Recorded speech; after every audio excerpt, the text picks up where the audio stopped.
Assalamualaikum warahmatullahi wabarakatuh.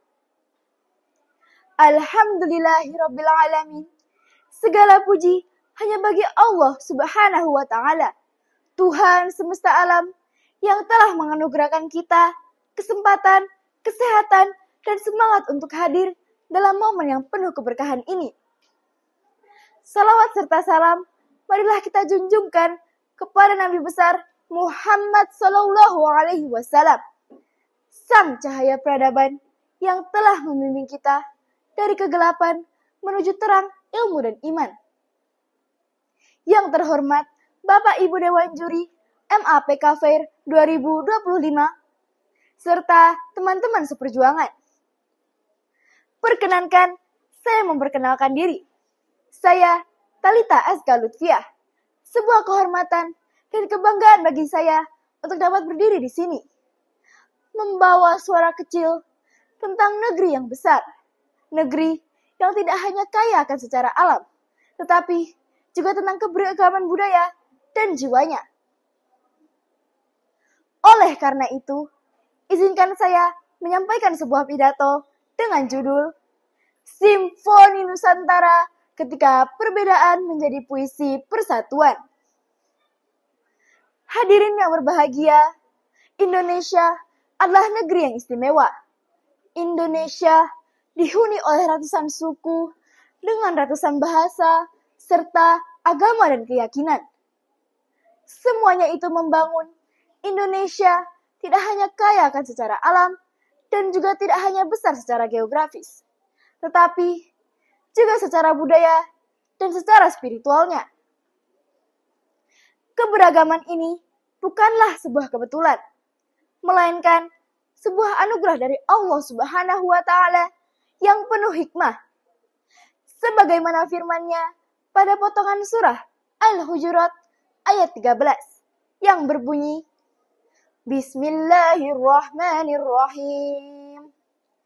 Ya ayyuhan nasu inna khalaqnakum min dzakarin wa unsa wa ja'alnakum qabaila litta'arafu.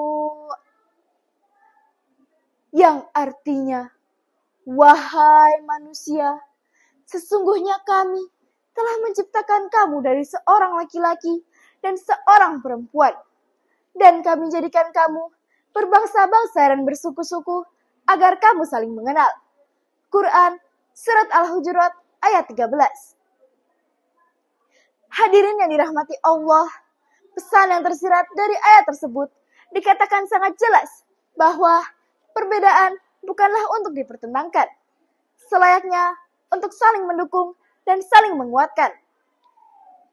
Dari perbedaan inilah lahir kekayaan perspektif, seni, budaya, dan semangat kebangsaan yang kuat. Sebagaimana Sutarji Kalsum Bahri menuliskan karya puisi yang berjudul Tanah Air Mata. Tanah airmu, tanah airku juga. Kita sama-sama bertumbuh dari luka dan belajar mengucapkan kata Indonesia dengan beraneka suaranya. Meskipun puisi ini menyorot tentang kesedihan para masyarakat, namun, puisi ini juga bisa ditafsirkan bahwa di balik kesedihan itu terdapat kekuatan dan ketahanan rakyat yang hidup dalam keberagaman. Apa kalian juga tahu jika ada tradisi-tradisi ketika perbedaan dapat menjadi persatuan?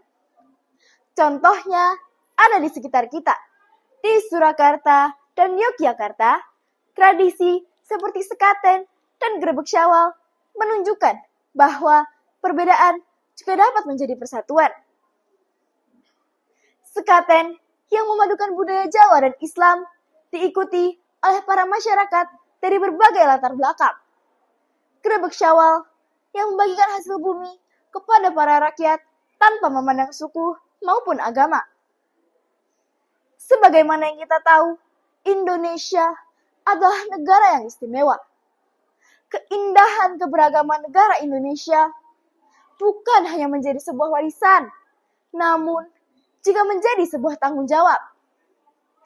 Kita sebagai generasi muda mampu menjaga harmoni, memupuk toleransi, dan menggalang persatuan dalam kerangka keberagaman. Sebagai penutup, izinkan saya menyampaikan pantun. Elok nian pemandangan desa, gunung menjulang, berselimut awan. Berbeda-beda kita semua, namun tetap satu dalam persatuan. Terima kasih atas perhatian Bapak, Ibu, dan hadirin semua. Saya, Talita Aska Lutfiah, pamit undur diri. Wassalamualaikum warahmatullahi wabarakatuh.